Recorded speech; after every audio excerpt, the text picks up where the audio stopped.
Hi friends, welcome to cine family 2. Guppedantha మనసు serial hero Mukesh Gowda ఈ సీరియల్లో రిషేంద్ర భూషణ్ క్యారెక్టర్లో నటిస్తూ తనదైన స్టైల్లో ప్రేక్షకులను బాగా ఆకట్టుకుంటూ మంచి విజయాన్ని అందుకుంటున్నారు. ముఖేష్ గౌడ సోషల్ మీడియాలో చాలా యాక్టివ్గా ఉంటూ తన personal and serial and family అప్డేట్స్ని ఎప్పటికప్పుడు తన ఇన్స్టాగ్రామ్లో షేర్ చేస్తూ ఉంటారు. అయితే రీసెంట్గా గుప్పడంత మనసు serial hero Rishi shooting location and real life latest ఫొటోస్ను షేర్ చేశారు.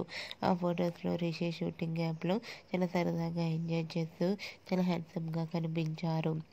ఆ ఫోటో చూసిన వారంతా handsome hero and stylish hero అంటూ కామెంట్స్ పెడుతున్నారు. మీకు కూడా Rishi real life and shooting location latest photos మీకు నచ్చినట్లయితే మీ అభిప్రాయాన్ని మీ కామెంట్ రూపంలో తెలియజేస్తూ లైక్ చేయండి, షేర్ చేయండి. మరిన్ని ఇంట్రెస్టింగ్ అండ్ లేటెస్ట్ అప్డేట్స్ కోసం మా సినీ ఫ్యామిలీ 2 ఛానల్ని సబ్స్క్రైబ్ చేసుకోండి.